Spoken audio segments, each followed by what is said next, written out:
జగన్మోహన్ రెడ్డి గారు పిలుపు మేరకు ఈ రోజున రాష్ట్ర వ్యాప్తంగా కూడా 26 జిల్లా కేంద్రాల ఎదురుగా రైతులు నిరసన వ్యక్తం చేస్తున్నారు. కారణం దాదాపుగా కూటమి ప్రభుత్వం ఏర్పడి 7 నెలలైనా రైతులు మంచి చెడు చూడట్లేదు. రైతులకు ఇవ్వాల్సినటువంటి రైతు భరోసా ఇవ్వలేదు.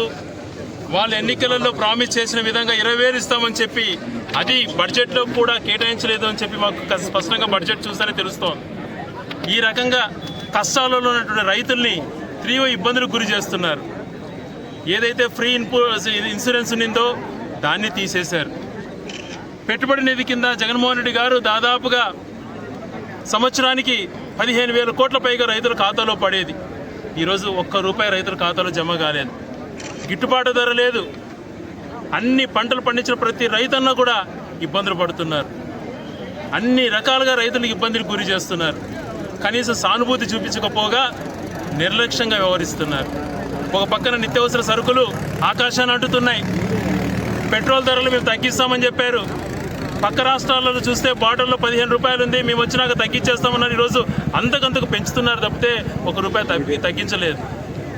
ఏది కూడా ఉల్లిపాయల దగ్గర నుంచి ఏ వస్తువు కొనాలన్నా చాలా కష్ట పరిస్థితులు, తీవ్రమైనటువంటి ధరలతో మధ్యతరగతి కుటుంబీకులు కానీ ఎవరు కూడా అల్లాడిపోతున్నారు.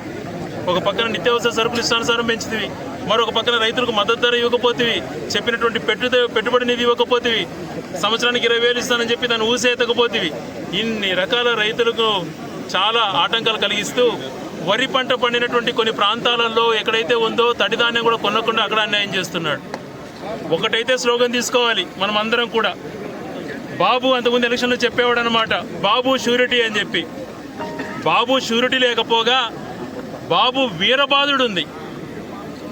అందుకనే ఒక స్లోగన్, బాబు షూరిటీ లేదు గ్యారంటీ, వీరబాదుడు మాత్రం గ్యారంటీ. కరెంటు ఛార్జీలు ఆకాశానికి ఎత్తినావు. ఈ రకంగా మధ్యతరగతి ప్రజలను కానీ రైతులను కానీ అన్ని రకాల మహిళలకు చెప్పినట్టు ఏదైతే నువ్వు సూపర్ 6 హామీలు ఇచ్చావో అన్నీ కూడా విఫలం చెందావు. ఈ రకంగా అన్ని రంగాల్లో విఫలం చెందినటువంటి ఈ ప్రభుత్వం కాబట్టి మేము 100 రోజులకో 2 నెలలకు 3 నెలలకు పరిగెత్తున దాదాపుగా 7 నెలలు మీకు అవకాశం ఇచ్చాను, చేస్తారేమో అని చూసాం. ఈరోజు రైతుల తరపున వైఎస్ఆర్ కాంగ్రెస్ పార్టీ అండగా నిలబడిందని తెలిసాం. ఈరోజు 30 యాక్ట్ ఉంది, ఇక్కడ అసలు గుమికూటానికే లేదు అని చెప్తే గౌరవ జిల్లా అధ్యక్షుడు అమర్నాథ్ రెడ్డి గారు మేము కొద్దిమంది రైతులతో ఇస్తామని చెప్తే ఈరోజు రావడం జరిగింది. మేము ఎవరికి చెప్పకపోయినా కూడా మా వైఎస్ఆర్ పార్టీకి సంబంధించినటువంటి నాయకులు, కార్యకర్తలు, రైతులు స్వచ్ఛందంగా రావడం చాలా సంతోషం. వారందరికీ కూడా హృదయపూర్వకమైనటువంటి కృతజ్ఞతలు తెలియజేస్తూ అన్నమయ్య జిల్లా తరఫున, అలాగే రైతులకు అండగా ఈ ప్రభుత్వం నిలబడకపోతే ప్రతిరోజు కూడా మేము రోడ్డుపైకి వస్తాం, ఇంతకింతకు ఎక్కువ పోరాటం చేస్తామని చెప్పి కూడా తెలియజేసుకుంటున్నాం.